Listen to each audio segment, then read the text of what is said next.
I think we'll start here. People, if they come in, they can pick up wherever we are. So this is the fifth of the sixth in the series. People are kind of, so only the hardcore people are remaining here. But it's the part five is another potential doubt that we might have that can inhibit us from taking shelter of Krishna. So last week we looked at a particular doubt. We said that it might be great, that Krishna loves us, but there's practical matters. What do I do about my life in this world? And how can I take exclusive shelter, as he says? Ma may come of me if I'm in a dangerous world, if there's so many problems happening, and is Krishna really going to be attentive to me that way? And I think we answered that Krishna has that capacity, and he promises to do that. But we can also take the reverse of this. What about the love part? I think we gave decent proofs that indicate Krishna's love. He shows it in many different ways. But still, when it comes right down to it, can we really believe that Krishna really, really loves me? It's nice from an intellectual standpoint. You can understand it. He describes it in various ways. I think it was clear. But can we really, really, really believe it that Krishna loves us? So I think this can be a doubt. It all sounds nice intellectually, but what about practically? We really believe it, right? And why might we think that? Well, we know ourselves, right? We know who we are. And maybe not all of the parts of us we might not think are lovable.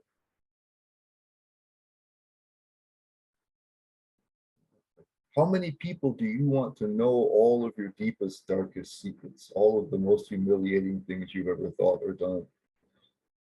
What to speak even thought, right? Ooh, God. People knew all the thoughts we have. Do we feel so immensely lovable?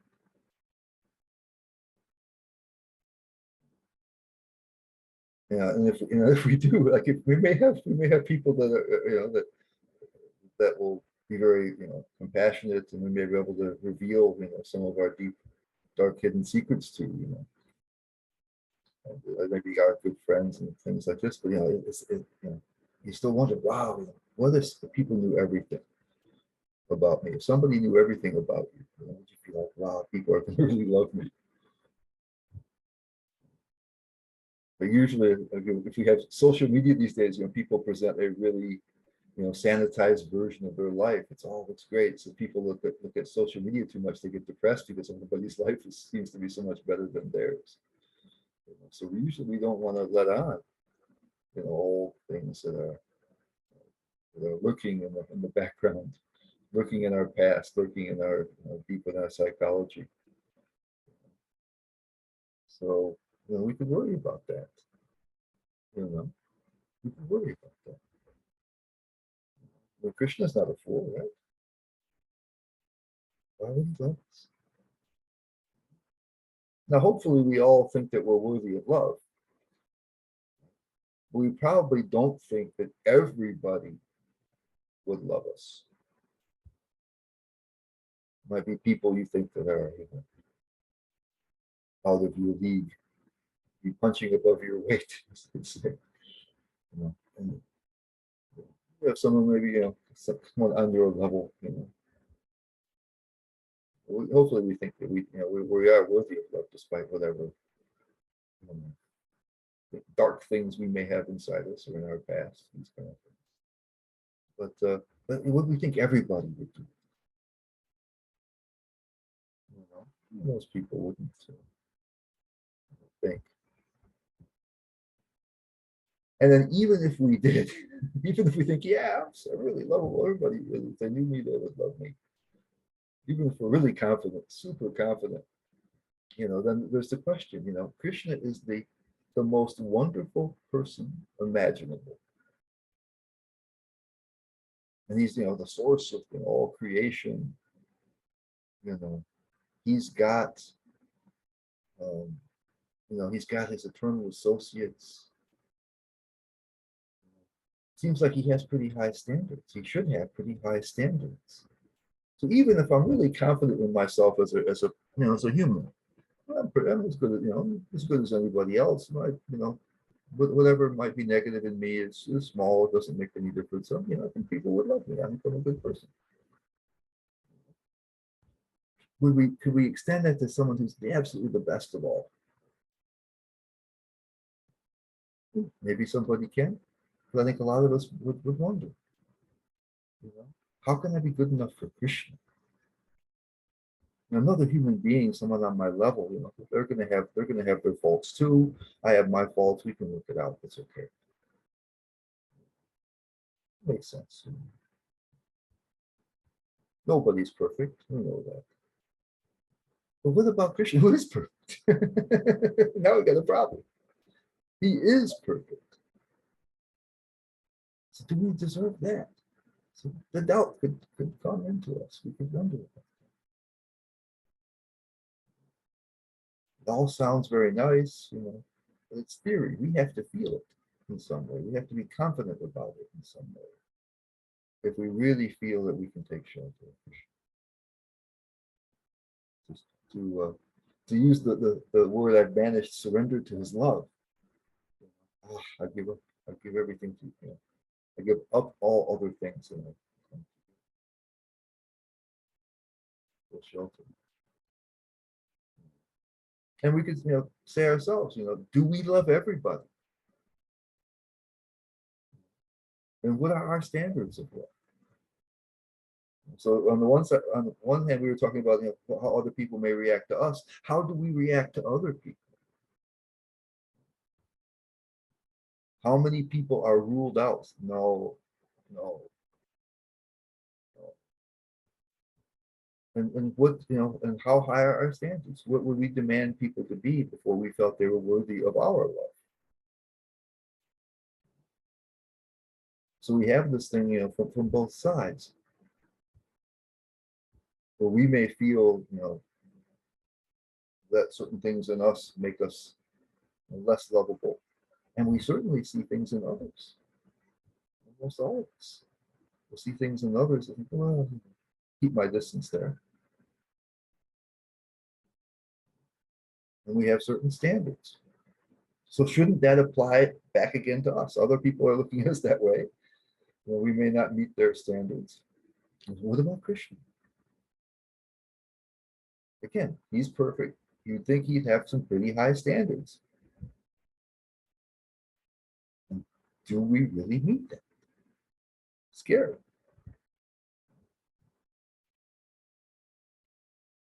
Won't Krishna look at us in a similar way? He's only going to pick the best. He's already got so many associates. Does he really need us? And there's a bigger problem. We may, with people that we trust and who we begin to love, we may be able to, well, usually it comes out anyway, but we may be able to reveal, our deep, dark secrets to someone gradually. Usually we don't want to, hi, nice to meet you, and tell the worst thing about yourself. But when there's trust, when that builds after some time, maybe people you can confide in, you can talk about your struggles and difficulties and these kind of things. It's very helpful to be able to do that. But Krishna, he doesn't have to wait for us to reveal ourselves to him. We already talked about how he's living in the heart. And he not only sees everything, but he experiences everything. He knows the emotions we have. He knows our thoughts. It's not just the things, but it's all the things that we've thought. It says in the Srimad Bhagavatam that in this particular age on earth, when people are really messed up, that they don't get bad karma for their thoughts, only their actions, because the minds are really, really messed up. In previous times, when people are more together, they could accrue karma for their negative thoughts and positive thoughts. And actually, we actually get good karma for our positive thoughts, but we don't get negative karma for our negative thoughts. We're given a certain dispensation here because our minds are so messed up. But Krishna sees all those things. He sees all the whole, and he not only sees, knows everything we've ever done or thought or felt in this lifetime, but all of the other lifetimes. So we don't even know all the things that we might be concerned about ourselves. And oftentimes, when we do things in previous lives, if they're important to us, they make impressions upon us. It's called samskara. And it imprints itself right in our identity. That's why we have one of the reasons why we have a certain personality when we're born. And we have certain types of desires and aversions. And we have certain impressions from previous lifetimes. So if there's some kind of negativity that we were involved in a previous life, even if it's not so visible now, maybe it was some lives ago, usually there's some at least trace elements hiding somewhere in the psyche. It's in there. So Krishna knows all the way back. It's not even just this life. That might be tough enough, we might think.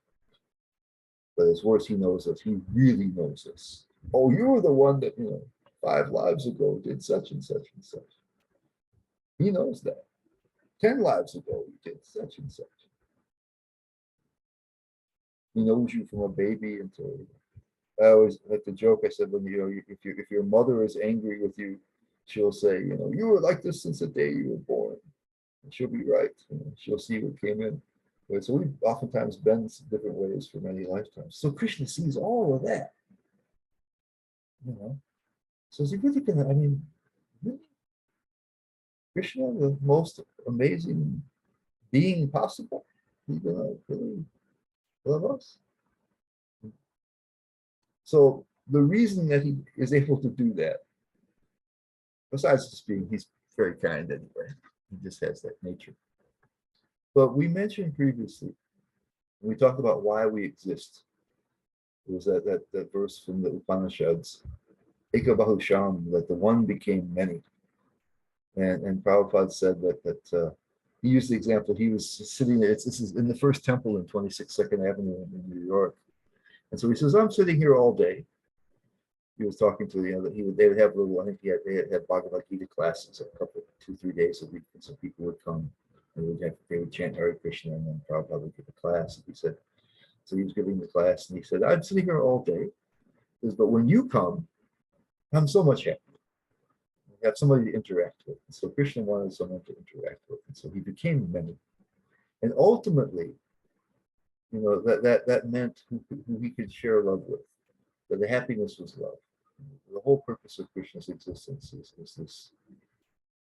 It's a spiritual type of love. It's different than what we usually call it. Usually our love is combined with the desire. If someone makes us happy, therefore we kind of appreciate that. We love them. But spiritual love is a little bit different. It's that you want the other person, it inspires you so much you simply want their welfare. And you're happy to do whatever you can to increase their welfare. So Krishna says that we're little unctions, sparks of him, little pieces. Actually, unction is a little particle of him. And so that part is what Krishna sees. He sees us on a soul level. He's not looking so much about the externals. So he goes even deeper than the heart. And we may see somebody externally, we want to get to know them better. We get deeper, we get to understand somebody about how they feel, how they think. What's really important to we get in touch with their heart. And then we can know whether that's a person we can deeply connect with or not. Well, Krishna sees beyond the heart. He goes all the way to the soul. That's what he's seeing. That part of him that's a particle of him. So he can see far, far more deeply than we can even see ourselves. He knows us more than we know ourselves. So even our self-evaluation, positive or negative, is shallow compared to what Krishna can see and what he's looking at. So what he sees us. Here's the people we created to increase his happiness. Here's the beings we created, the souls he created to give him happiness. And we may not be connected right now because having the relationship has to be free. We talked about the necessity of freedom for there to be a genuine connection. And so right now we're not so interested. So Krishna's allowing that. That doesn't mean he stops seeing who we really are. And in the Bhagavad Gita, one of the things it's called kutastha. The soul is changeless. It's eternal and changes. So no matter what experiences we go through in this world, how many lifetimes we take, it leaves impressions on our kind of our ego. They may see some scars, but they don't touch the soul. Our true self, our real self, is not touched. We only feel it. It's similar to, I mean, if you have something, well, you have like some really powerful virtual reality, but even kind of more simply, if you're in a movie theater and the movie is really absorbing, and you'll feel all kind of emotions. Maybe there might be fear, there might be joy, there might be anger, all these kind of things. And of course, when the movie's over, they kind of may linger a bit. But if it's really absorbing, the light it ends, the lights come on, and you kind of like, whoa, oh, I'm here in the theater. And I mean, that's one of the reasons why I think why people like horror movies, you know, because they can be scared to death, but then they realize there's no monster that's going to eat them. They're safe. They're doing it from a safe place. So so the soul is observant. The soul is also the witness, and we're so focused on these external things, we're forgetting who we really are. That's what's happening to us. So Krishna sees all the way behind that. And so nothing that we've ever done, nothing that we've ever thought, anything has made a change at that level. We are who we always were. Here to Krishna. So he's not looking at these external things. He knows that they'll come and they'll go, they'll change. One lifetime we may be very sweet and lovable, one time we may be pretty hard to deal with, but the real self doesn't change. That's why his love can be unconditional. Because that one condition is met, that we're who we are. So all the changes that we go through, all the varieties that we have, you just look at all the varieties of people there are, we've probably had lifetimes like that. Had so many lifetimes. We've been all kind of different folks. And so it's not like Krishna found, oh, okay, now this is a good life for you. Now I'll be connected with you. So that's up to us only. Krishna's always ready because he's seen people. And so therefore, nothing we do, nothing we don't do, nothing about our external self makes a difference to Krishna, at least from the standpoint of his willingness to be connected with us. Our degree of wanting to be connected with Krishna is what allows him to become more or less connected with our lives. If we don't want him, he stays back. But it's not because of who we are. It's because of what our desire is. Doesn't agree with this person's kind of. Better wait for the next slide. Doesn't. Well, this person, wow, so wonderful. He sees past all that, past the mind, past the heart, all the way into the soul, our real selves, and that doesn't change. And so therefore, his attitude towards us cannot change, and does not change, and will not change. So ultimately, neither our good or bad qualities matter to Krishna, at least from the perspective of having love for us. They do matter to us, actually. If we desire to make a connection with Krishna, we'll talk about that also a little later. But from Krishna's point of view, whoever you are, he knows who you really are, and this is just superficial. It really doesn't register with him. He sees all the way through all that. He sees who you are. So that way we can be confident.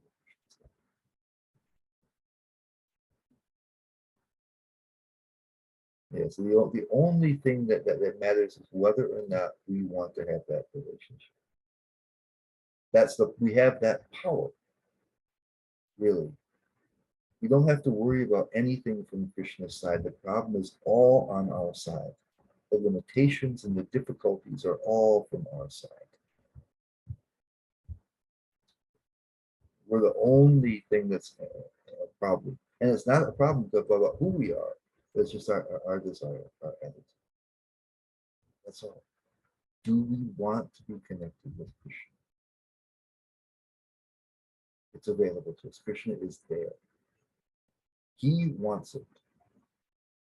He's not like saying, oh boy, you neglected me for so many lifetimes. Now you're gonna have to show that you're really sincere. You have to prove to me you really want it. You know, I've kind of put you on you're in the doghouse. You know, Krishna's not like, he is ready all the time. Because again, he sees who we really are. And so when we're ready, he's ready. More than ready. So don't prove it. He's just, but we have to want it. We really have to. There's no substitute for wanting it, because that's what he needs. In order for the relationship to be free, we have to desire it, and then he can interact with us. He can help us. He can do so many things. But right now, if we say no, not interested, you know, he won't be like the robocalls that keep calling you up. You could put him, on the no call list, and he'll abide by that mostly. He may he'll do things like he'll send his devotees running around, but he's not calling. He gets away with that. He does appear on the earth once in a while, and he speaks Bhagavad Gita, so you might run into the Bhagavad Gita or something. You know, but personally, he's gonna stay back and let you be forgetful with him. That's what you desire. That's love. That's love. If he takes away your freedom, then it can't be real. The relationship isn't proper. So that's the only thing that Krishna is concerned about. And it's not a deal breaker from his side, it's just a deal breaker from our side. So if we don't want him, he'll respect that. He continues to love us, continues to want to have that relationship. And he's just waiting for us to change our minds. That's all. And the other thing, if we are concerned about, because the thing that's happening is that when we turned away, when we turned towards the material world, Prabhupada gave us that one quote that we read from the 3rd chapter of the Gita, where he said that when we come in contact with the material world, our love turns into desire. That's what he says. And so the problem that we have right now is that we may have some sincere desire to connect with Krishna. We really might. But we are so caught up in these artificial lives that we've created that it's difficult for us to extract ourselves. It's a question of absorption. There's a word abhiveshana in Sanskrit. It means you're absorbed in something. And so if somebody's obsessed and absorbed in something, we have our devices these days. Oh my God. People's brains are, our brains are way too much captivated by our cell phones. I had a friend I can use for so many different examples. He's a friend of mine in college, and this was back a long time ago, before you had small screened cathode ray tube televisions. You didn't have the gigantic flat screen televisions, but if the television was on, he would become absorbed. I remember standing across the room, a decently sized room with a pretty small, incredibly small TV by today's standards, but even a smaller TV by those standards in about the 1980s and early 80s. And we were having a conversation. He was a really interesting guy all the time. And then somebody turned the television on, across the room, and it was like this, like a gigantic vacuum or a magnetic force. It just, and he just turned away, and his kind of mouth opened up, and he was just there. He was enthralled by the TV. He was absorbed, and hardly aware of what's around him. And so we're like that with the mind and body and false identity that we have. We're absorbed in it. We're really absorbed in it. And so even when we see Krishna, oh, we were attracted, we get drawn back into it. We get drawn back into it. Oh, Krishna's so nice, I want to be back. Like a gigantic magnet, just like my friend with the TV. And we get drawn back into it. That's our. यार problem ये है वो कह रहा है मैं अभी आ जाऊंगा. But we have to worry about that, And so part of the process of bhakti, when it happens in bhakti, so we first get this. There's a metaphorical example where it starts off as a little seed that's planted in the heart, and it sprouts. So when the first two leaves that sprout, like they're called cotyledons, when the first leaves of a plant that sprout, and there's like grass has one leaf, and so other grains have one leaf. Many other plants have two leaves, they're dicotyledons, and so the bhakti creeper, the bhakti has two leaves, and one of them is the removal of all negativity, and the other is the installation of all positivity, all positive qualities. Bhakti has, and that a lot of that is the work of Krishna, helping us to do that, helping us to remove the absorption that keeps us from following our desire towards Krishna. So he really supports us in so many ways, but it's really that desire. And then Krishna comes in and helps, but we have to deal with it. It's not simple. That's why it just doesn't happen. We desire and then we forget. We desire, then we forget. Desire that then we forget about it. And so it's not continuous. And so there's it's like turning a light on and turning a light off. And so part of what happens when we practice bhakti, we do something called sadhana. We try to help ourselves to remember Krishna, remember our desire for him, and to nurture that desire, the different practices that we have. That's to counteract that pre-existing absorption. And Krishna then comes in and helps with that. So again, we don't have to worry so much about all those things, but we also then have to cooperate. It's not just that we have a little desire that Krishna's going to come zipping in and take everything away, because the relationship, we don't want, Krishna doesn't want just fair weather friends, just like we generally don't want fair weather friends.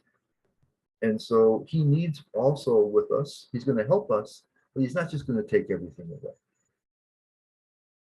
Because then just a momentary desire, to be all that we have. So we need to, it's like a little bit of resistance training, I have my little pen here, and I can lift that, so many times. It's not going to build much muscle because there's no weight there. If I have a weight, it's going to build my muscle. And so the internal obstacles that we have for connecting with Krishna, things that make us forget and get absorbed, can also be in some sense useful. We have to contend against them. We have to show that it's something that's worth working towards. It's something that's worth making a priority. That's a measure of desire. And so it's not something we can do by ourselves or on our own. Krishna's going to help us every step of the way, but we need to be involved. We say, yes, this is something important. When it happens with us, if we have something that comes up into our lives that suddenly becomes very important, we make certain changes. Sometimes we change our friends. Sometimes we change our routines, our habits. Some things that were important to us before kind of fall to the wayside. So these are the kind of things that happen that show a true desire. So we have to cooperate with Krishna and work with us to try to undo and get free from the things we've created as a compensation for being separated from his love. So we came into the material nature, our love turned into kama, and then we built this whole ego structure to try to find a way to compensate for the loss of our feelings of love and the loss of being feeling the love of Krishna. We're trying to find a way to make it work. And so we have to work to dismantle that structure that's keeping us absorbed here in the external. The cooperation is necessary, and a real part of that is introspection. We have to be honest with ourselves. And this, even just in normal, normal kind of healthy psychology, it really helps, for us to be able to see ourselves as we are. And this is really important in the path of bhakti, to see what is it that's holding me back? What is it that's helping me? To really be able to look in the mirror and see yourself, positive and negative. And we don't want to do that. We want to see the positive. We don't want to see the negative, because it's discouraging to us. So there's a tendency, I like to say, we have like a little closet, where we lock all of our little demons in there. As we close the door and lock it, hope they'll just go away. I'll keep practicing Krishna consciousness and just pretend they're not there. But when you open the door, look at them, they're ready to go. They're still there. So and in fact, if you try to hide things from yourself and others, they gain more power over you. And if you don't admit them, you can't ask for Krishna for help with them. And so they really remain. So it's really important for us to be able to see, see ourselves, warts and all, even if it's not very comfortable. And of course, the way we do that is by understanding a little bit how Krishna sees us. Right? That there's something of immense value that Krishna loves underneath it all. That's the real us. All this stuff is something that was added on and temporary and changeable. It's not the real us. It's hurting us right now, inhibiting us from our deeper connection with Krishna, especially the negative things, keeping us absorbed here. But it doesn't equate with our real value. Krishna sees our real value.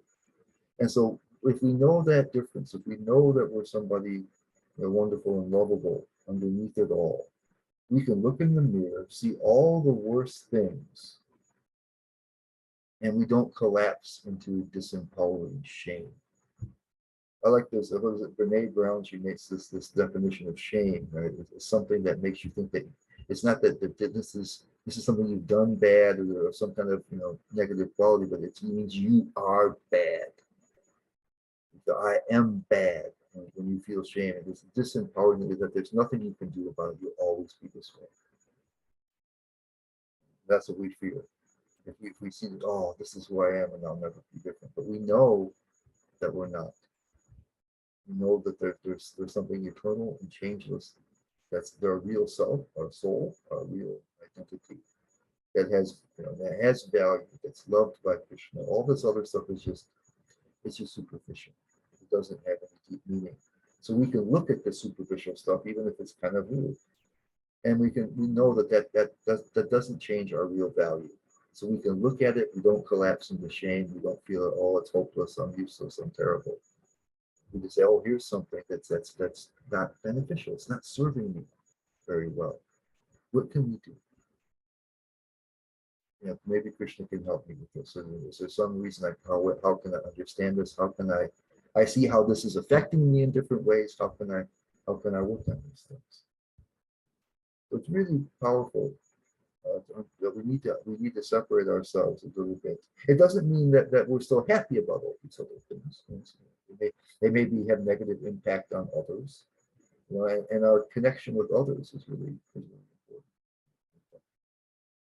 But they may have there's practical things. It doesn't mean you say, okay, I'm perfect on the inside, and so therefore I don't worry about it, because I'm trying to deal with the outside in order to free myself to be more connected with Krishna, in order to have more space, more head space, more heart space, more life space for Krishna. So I'm trying to So the biggest task, I think, because even all this is kind of theoretical. Actually, that was the first thing we went through. We said, well, we found all these ways that proves that Krishna loves us. But it's all kind of theoretical. Can we really believe it? Can we really feel it in our hearts? Can we really feel, feel some certainty with that? And so even now, when I tell you that you are more than you know, that you have this one, you are a soul that has a body, and that soul is wonderful. You are a soul that has a mind, and but that the mind and body that we have are temporary, not eternal. The soul, when fully awake, has a form and a mind, and everything is just full. It doesn't need any of this other stuff. All this other stuff is an escape all into this virtual world in some ways. But even that's kind of because I can't access that so much. I can't access that so much. That's what is my soul? Who am I really as a soul? I don't know so much. So again, it's a little theoretical. So if we want to make it practical, if we want to make it real, we want to make it concrete, we want to be able to start to feel it, we have to begin to try to train ourselves, but also we have to try to see others as Krishna sees them. We have to work on this. This is a huge endeavor in how we deal with others, how we see them, how we interact with them is a huge deal in making progress in bhakti. So we have to learn how to train ourselves. We're tending to look at ourselves and others on the superficial level. And there's very superficial, there's moderate superficial, right? We just see somebody, see how they behave, we go deeper and find out how they think. We might, get closer to how they really feel, have some idea of their heart. Some people, may be really difficult to deal with, and we find out, why they had some really terrible grief, or their circumstances of life are really difficult. And then, oh, this person's really a good-hearted person. They're just suffering that right now. So, we can go deeper, into that, but that's still superficial. What if you go in and you don't seem to have a very good heart? Somebody may seem to be very nice, and you go deep and you find out, wow, they don't have such a good heart. So we have to go deeper. Krishna goes deeper. So all those things still count as superficial. It's more superficial, less superficial, hardly, and less superficial even further. But we have to begin to realize, to think in these terms, that these things are not me. And the externals and other people are not who they really are either. And sometimes, at some point, we kind of have to just, if it resonates with us, we've heard it from the Gita, it resonates with us, that then we can have a little bit of confidence that that's the case, or at least think that might be the case. So then we practice that. We work with that. We try to be able to see ourselves, on the deepest superficial level that we can, and not collapse into shame, or not to have pride from it. Think, well, I'm so wonderful. But to see that, no, there's something deeper than that I can't connect. That where my true value lies, and where Krishna and the other enlightened beings, are finding value. And then we have to apply that then to others. To begin to see that, they might not be very pleasant people, even all the way through the deep superficial level. But there's something in there. There's something in there. And so usually we have to start small. Right? If you go out your front door today, and you're going to see, you're going to look upon everybody with love, because you know that they're a lovable soul deep inside. It's almost guaranteed that somebody who you have a difficult relationship will just pop right up into your face and blow your whole trip. Suddenly you think, oh, this person drives me crazy. Something will happen. People will irritate you. Somehow it's going to happen. So generally we have to start on a small scale. But in general, one of the ways you measure the growth of bhakti is by our relationships. That's what it is. Relationships are a really important metric in bhakti. But you have to start out with those who maybe you already care for, and then you try to then see. And then the people we love, they also have their faults, and so usually we're kind of seeing that the balance is better. We have to go deeper than that and see that really that there's something more there, even than that. That there's a balance, and so we can be even more compassionate and more caring towards the people that we already have some connection with. And then we widen it. We begin to see that. We'll begin to feel that if we apply that to ourselves and to others, we begin to feel it. And it won't be so theoretical. And then naturally the range of people we can apply this to will expand. And even otherwise you can kind of at least remind yourself, when there's somebody who's really giving you trouble. But you slowly and gradually do it. And one thing that's important, really important, is that even if you come to the point where you can love everyone, this is like Krishna does, or like the great saints and the advanced devotees, they come to the point of being able to love everybody because they have that vision of what's really inside us, who we really are, and all this other superficial stuff just doesn't register for them anymore. That doesn't mean that we treat everybody the same way. I think usually when we think we love everybody, then we're going to treat everybody the same way. And that usually gets us into a lot of trouble. When we do that, people will take advantage of us. People will be upset with us in different ways. People will think we're just simple-minded. But love means you want the welfare of the other. This person is valuable. By virtue of their eternal soul being a part of Krishna. And so how can I behave in a way that enhances their value, that helps them? So this may mean that you do not let them manipulate you. Right? If they His Holiness Bhakti Tirtha Swami said that you can trust somebody who has an addiction. You can have them in your house as long as whatever the addictive substance isn't present. Or you can trust a thief if all of your valuables are locked up. So you can love them, but you don't want to feed their difficulty. You can understand what the negative things are in them that are hurting them, and so you do not want to help to feed that. You want to do what's beneficial for them.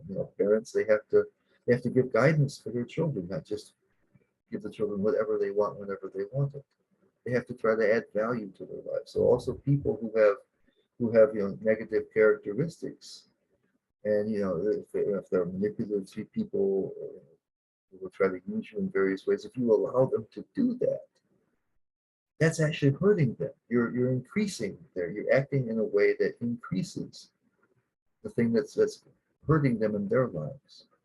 And so instead of thinking, instead of thinking about, I have to protect myself from such and such a person, you can still love them, but you say, how can I behave in a way that's best, that serves their best interest? And so that will be different from person to person to person.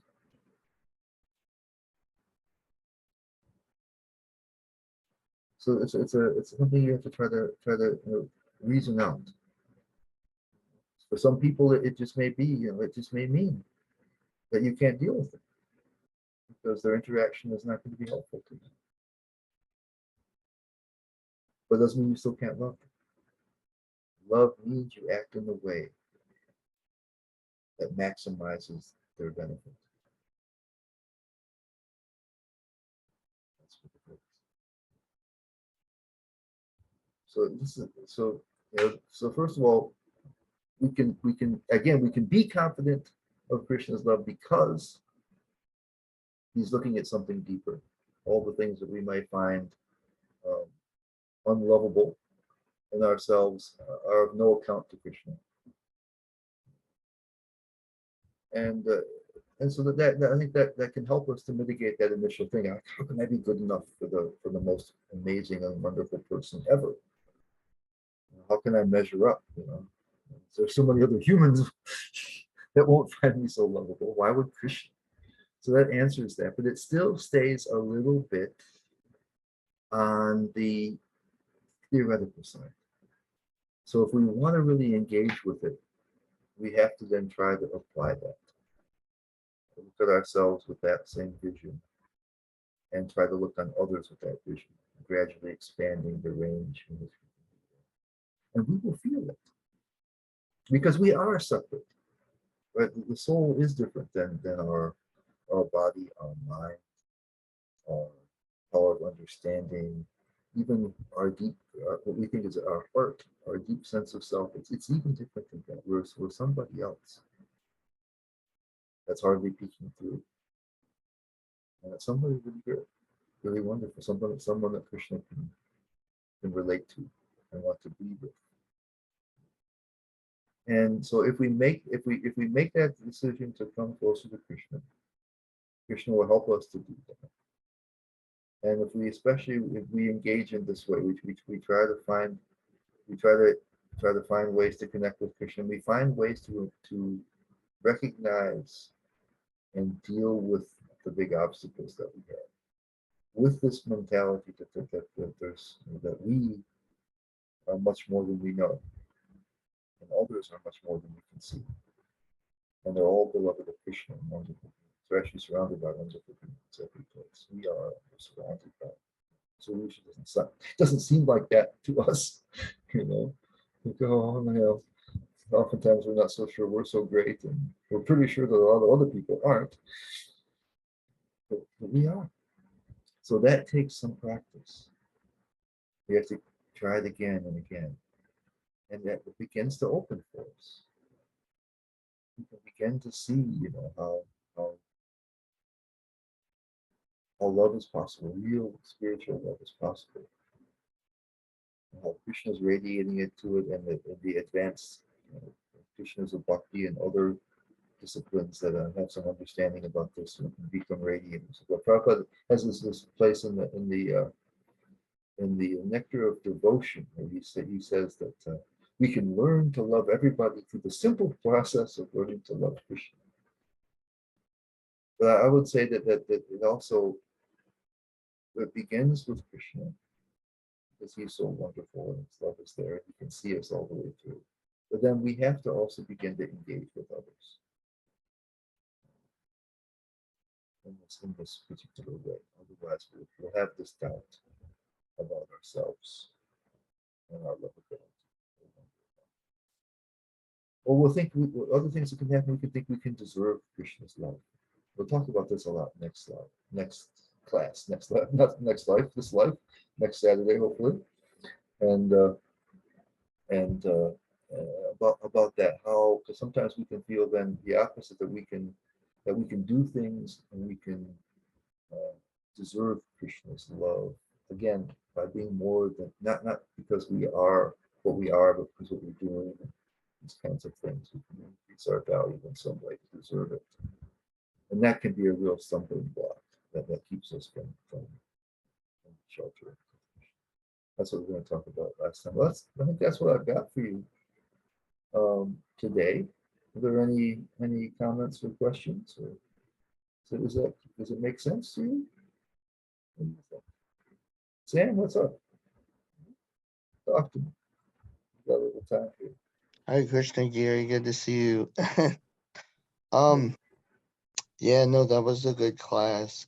I always feel like sometimes I'll be doing really good and then I'll mess up and then I'll be like, oh no, like Krishna's gonna be mad at me. Like he's not gonna love me anymore because I just engaged in this sinful activity and he's gonna get like tired of me engaging in these sinful activities. So it was like a good reminder that even though like we do mess up because we're still people and like for me, I'm still like new to Krishna consciousness. Like Krishna's always gonna love me no matter what. So I just have to remember to like keep loving myself in the way that Krishna would love me. That's right. Yeah, Krishna's not looking at us again. He's looking for the desire that we have for him, and he's looking at who we really are. So it's natural. It's impossible not to go through the struggle. There's actually, I mean, it's something that's called, there's a technical name for it called anishtita sadhana bhakti, unsteady bhakti. And so it says that the whole purpose of the practice of bhakti is to come to the point of remembering Krishna and not forgetting him. So that means in the beginning we are not remembering and not forgetting, and not remembering and forgetting all too often. All right, so we're trying to work against that, and we're working against a great deal of momentum in our lives. We have so many lifetimes now where we've been absorbed in this material atmosphere, as Prabhupada calls it, and so it's hard to change that momentum. And so therefore we need to we need to keep trying, but we can't be discouraged and like I said, collapse into shame. Oh, I'll never be any good. Krishna's going to think I'm just a loser. He gave me my so many chances, and now he's going to be disgusted with me. Krishna sees that value. He understands the struggle, and he's going to help you get through it. And as our desire builds, it becomes easier. But yeah, so there's no way anything we ever do or ever could do is going to change Krishna's evaluation. It may affect, how it may affect us. If we get deep into negative stuff, it's going to slow our progress. But it's not going to make Krishna's not going to change. Krishna's not going to change. So when we mess up and things like say, well, this isn't serving me very well, but I may not have the power now to deal with it. But there may be things I can do to minimize it. But let's see. You look at it in the mirror, you see it, you go, yuck. But it's not you, and it's something now you want to try to work on. And Krishna has patience. One of the great things we need patience. It says confidence, enthusiasm, and patience all together. The goal is so valuable that it's worth waiting for. And because Krishna is helping us, we will get there. And we should have enthusiasm because it's such a wonderful opportunity. And Krishna's going to help us. So like when you have something that you see of value and you think you can achieve it, that naturally gives you enthusiasm. So we have that if we understand the value of what we're doing, the love of Krishna and Krishna's love is so valuable. And because of Krishna's help, and because it's our own real nature, we can do it. So that should give us enthusiasm. Because we have so much to overcome, we've been stuck in the situation apart from Krishna so long. Therefore, it's going to take time. So, but because it's so valuable, it's worth the time and the effort. So therefore, there can be patience. So confidence, patience, and enthusiasm are three really powerful qualities that help us. Thank you for that. Well, I appreciate you two taking your time here and sticking with it here throughout so many classes. I see, I think it's hard for people scheduling to be there every day and Saturday and stuff like that. So I see it's kind of whittling down a little bit the attendance, but that's to be expected. So this last one is next week, and then it'll be over. So thank you. We'll catch you next time. Hare Krishna.